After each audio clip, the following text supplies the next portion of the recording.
Hello,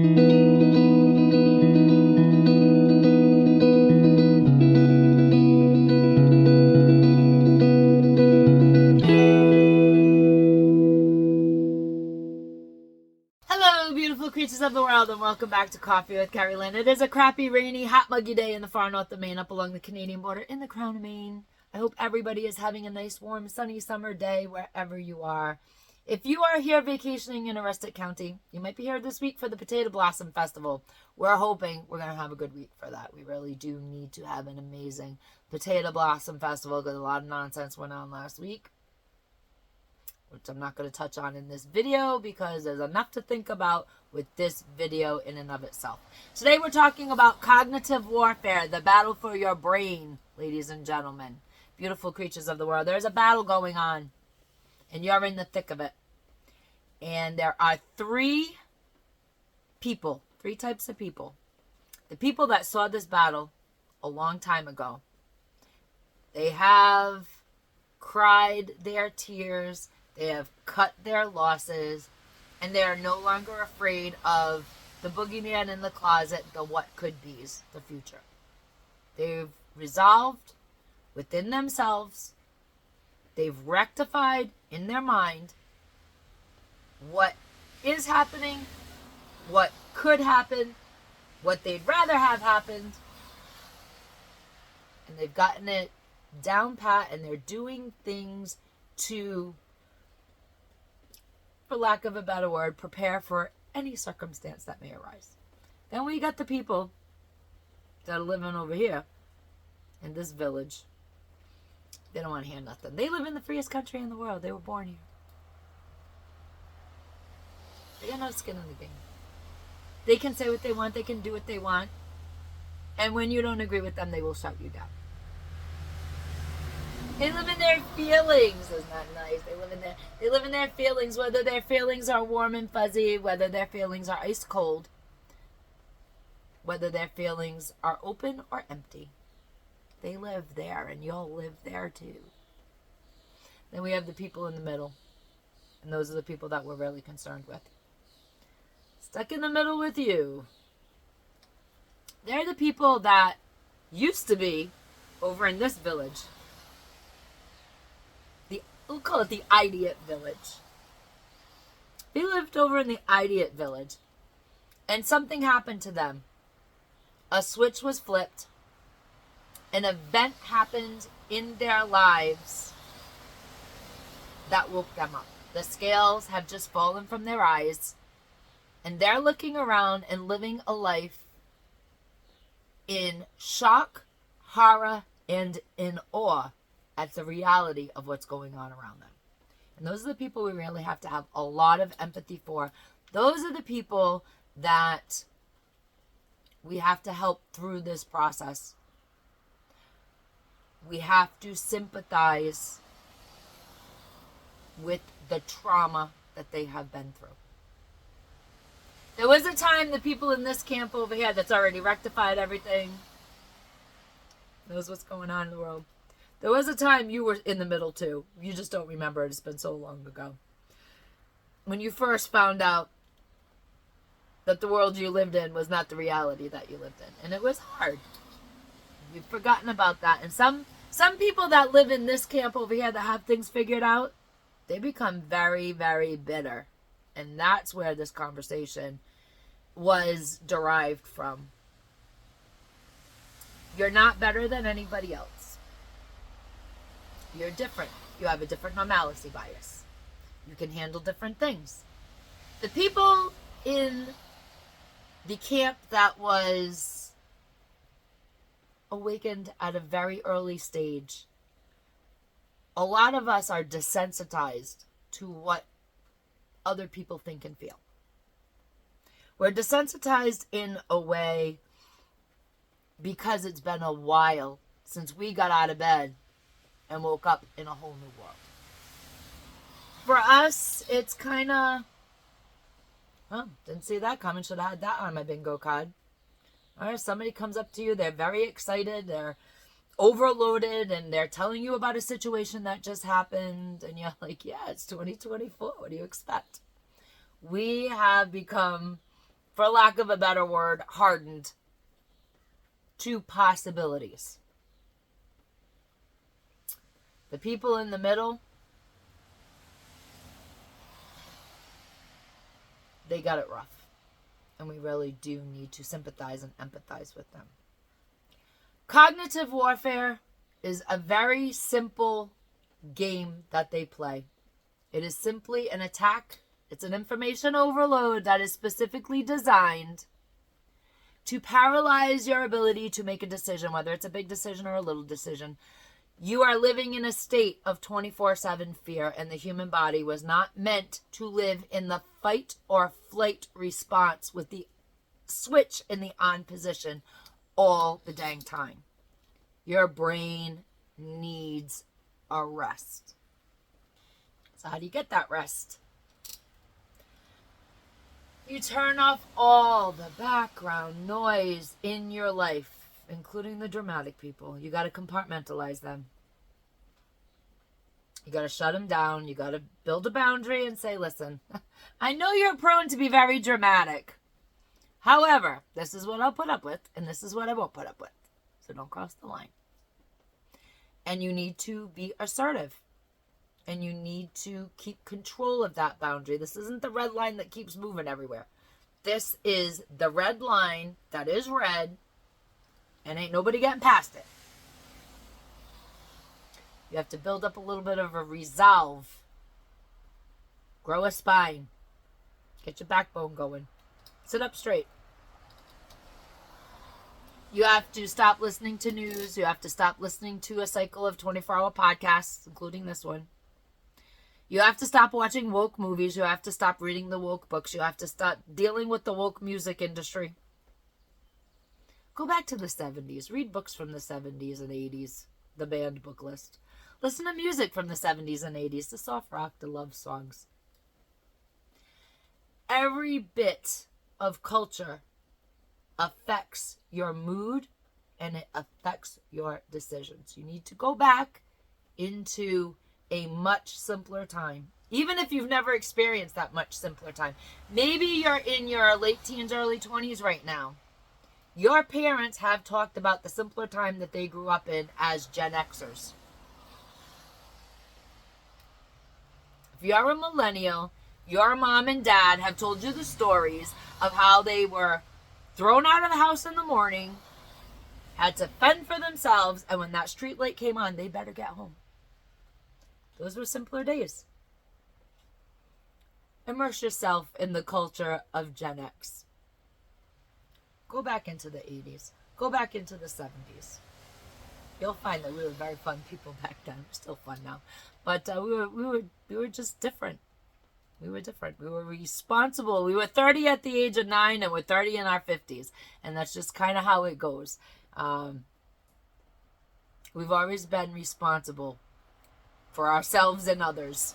I've been responsible since I was 9 years old for younger siblings. So there you have it.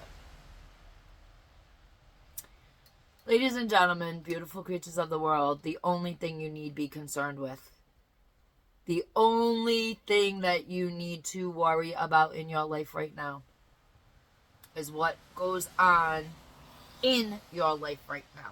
The people you see every day, that's your reality. It's not what's going on in Washington. It's not what's going on in the world. It's not the economy. It's not the inflation. None of that matters. Yes, things are getting more expensive. It impacts you a bit, but it is not where your headspace needs to be. Your headspace needs to be on the people that live in your home, the people you see every day, the people that you have heartfelt discussions with. Nobody wants to talk about this. The people that you do things with. You go out, you go for a walk. You're making memories. That is what is important to you. What's going on between NATO and the BRICS nations not as important to you. There's no direct impact right now on your life because of that.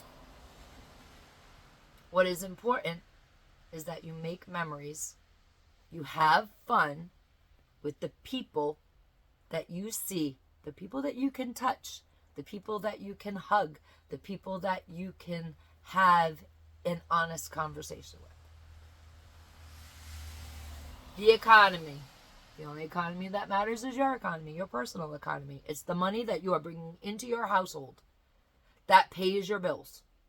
It's the only economy you need to be concerned with. Are you making enough money? Can you eat? Can you keep shelter over your head and your family's head? Can you clothe your children and yourself? Can you get yourself back and forth to work? If you cannot, then you need to make the decision to either A, get rid of some of the useless debt that you're carrying. And by useless debt, I mean you got a cell phone. It's got data on it. It's got a hotspot on it, most plans. That hotspot can run your laptop.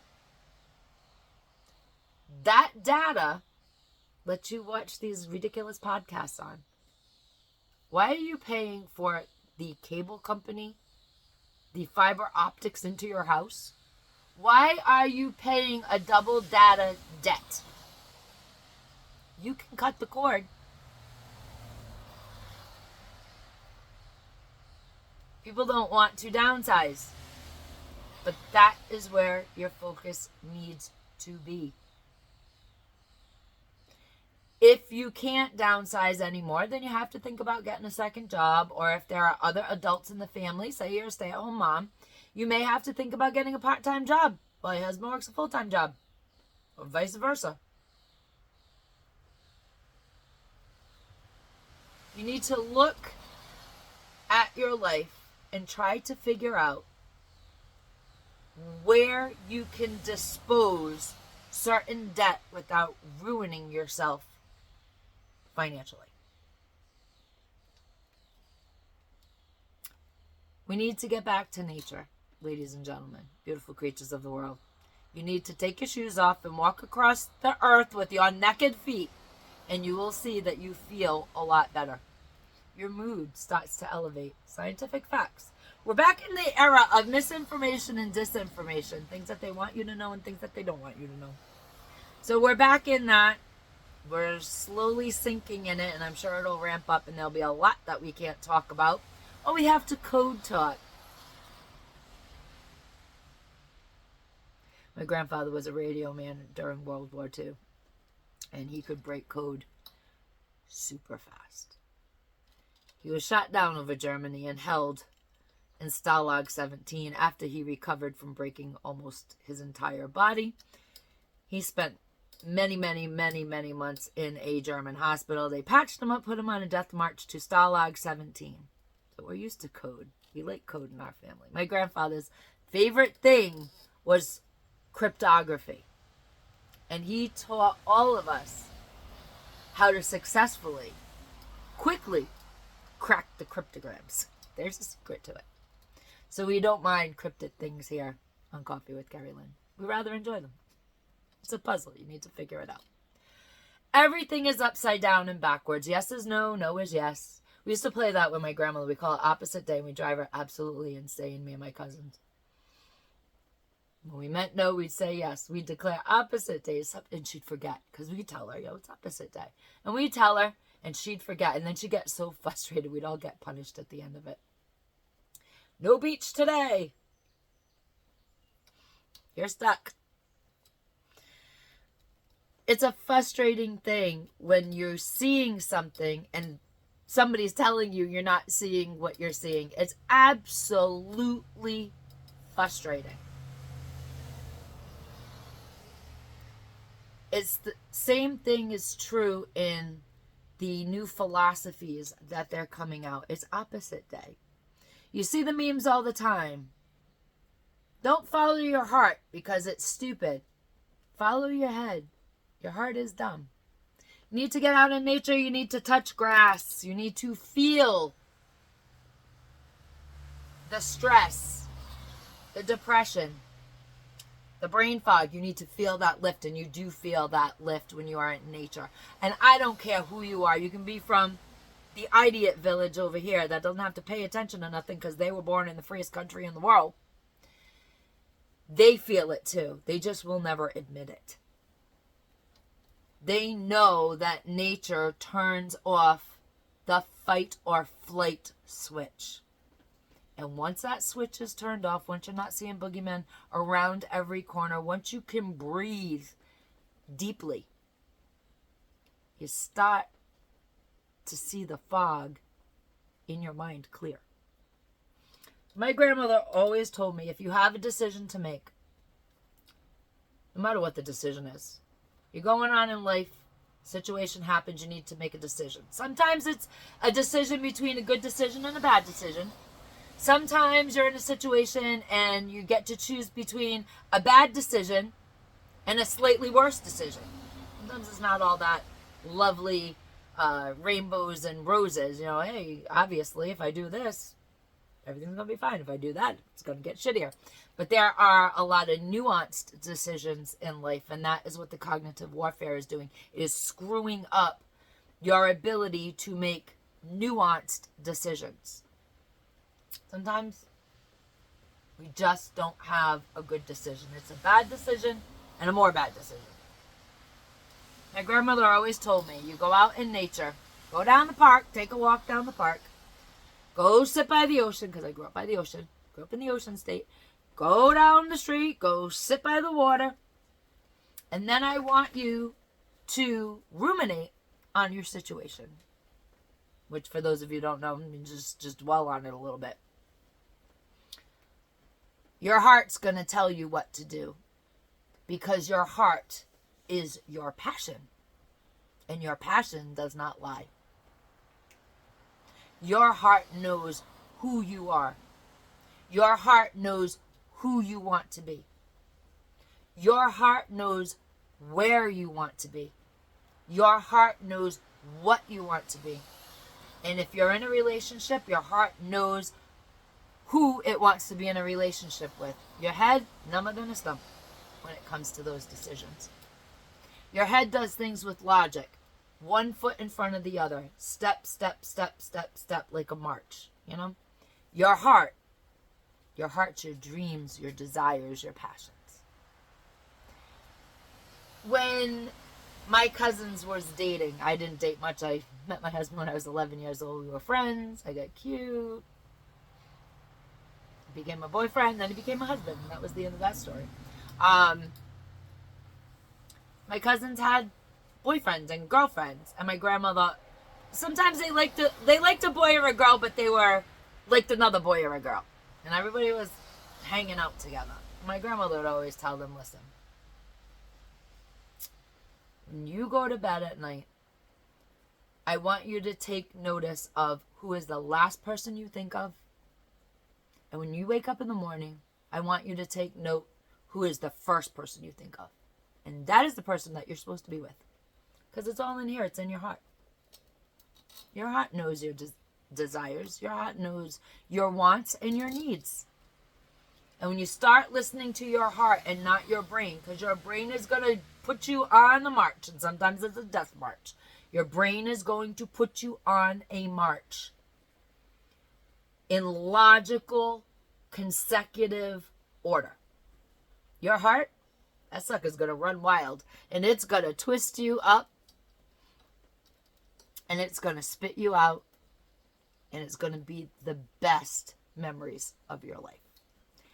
Another thing that you need to do is start having human contact. Remember we talked about the people around you? The human contact. Stop isolating yourself, ladies and gentlemen. Beautiful creatures of the world. People are not scary. People are amazing. People give you energy. People make you want to be better than what you are. People make you want to do better than what you are. People make you want to love. Some people make you want to not love. But people make you want to love. Love you, love them, love life. It's human contact. And if you are in a marriage, a very committed relationship, you need to pay attention to your intimacy. You can't let what's going on out there affect what's going on in your home. Check in with your spouse. Check in with your loved one. Are you okay? How are you doing today? Himself and I do that every single day. How are you feeling? How are you doing? Did you sleep well? You look exhausted. Is there anything bothering you? And above all, pay attention to your sex life. It is very, very important. The feeling of an empowered person often happens if they are intimate with their partner. You can break any man or woman simply by withholding intimacy. They feel less than. They start doubting themselves. You need to make sure that you are having regular intimacy with your partner. Strengthen that bond as a couple. Because strong couples, strong relationships can withstand the ocean slamming at the door. You can get through any economic situation. You can get through any emotional situation.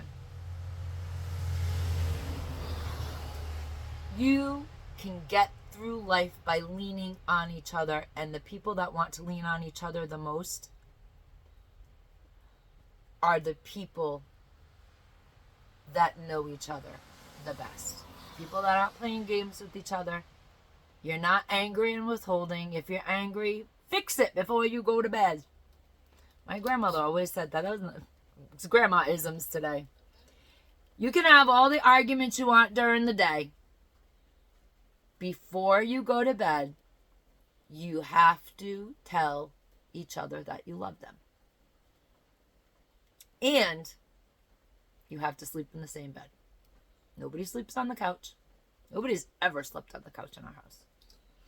We may have put barrier pillows between us, but nobody's ever slept on the couch in our house. It wasn't allowed.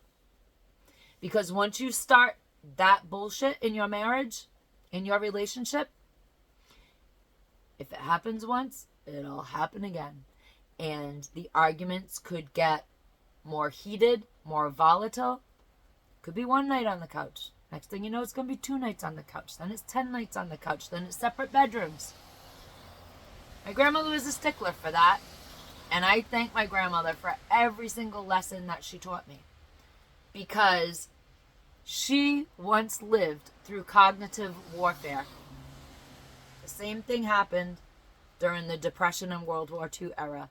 And she knew in her heart human nature would bring us to where we are today.